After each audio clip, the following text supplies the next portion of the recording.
જોઈએ સમાચારો વિસ્તારપૂર્વક તો હીરા ઉદ્યોગ માટે સારા સમાચાર આવ્યા છે, કારણ કે સુરતમાં ડાયમંડ ઇન્ડસ્ટ્રીઝમાં તેજીના સંકેત છે।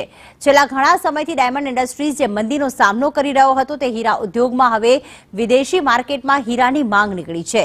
1 થી 1.5 વર્ષમાં પ્રથમ વખત રફ હીરાની માંગ ઉઠી રહી છે। 10 થી 15% રફ હીરામાં ઊંચી બોલી લગાવાઈ। છેલ્લી હરાજીની જેમ આ વખતે પણ ભાવ સ્થિર છે।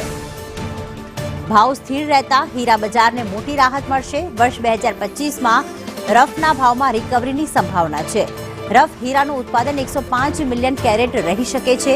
साउथ आफ्रिका की माइनिंग कंपनी द्वारा हराजी थती होय छे।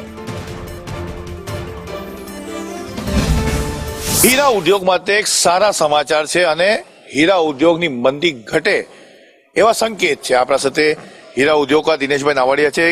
केवी रीते आपने हवे एम लागे छे के आ सारा समाचार छे, कारण के घणा समय पछी एवुं देखाई रह्युं छे के क्यांक हीरा उद्योगना अंदर रफ डायमंडनी मांग उठी छे। छेल्ला 3 वर्षथी मंदीना माहोलनी अंदर फसायेलो डायमंड उद्योग धीरे धीरे छेल्ला 2 महीनाथी एवुं लागी रह्युं छे के बहार निकળી રહ્યો છે।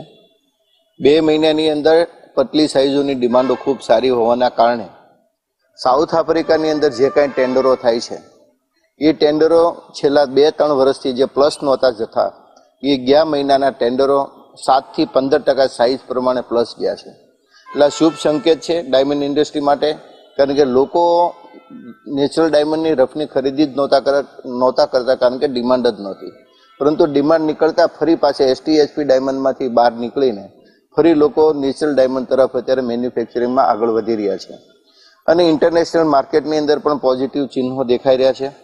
લોકો થોડી રાહત થઈ હોય અત્યારે એવું ઇન્ડસ્ટ્રીની અંદર ચર્ચાનો વિષય પણ છે અને સારી બાબત છે રત્ન કલાકારો માટે અને ઇન્ડસ્ટ્રી માટે। 3 વર્ષ बाद प्रथमवार दिनेशभाई नावाडिया એવું બોલ્યા છે કે આ સારા સમાચાર છે, સારા સંકેત છે, કારણ કે રફ ડાયમંડની માંગમાં વધારો થયો છે।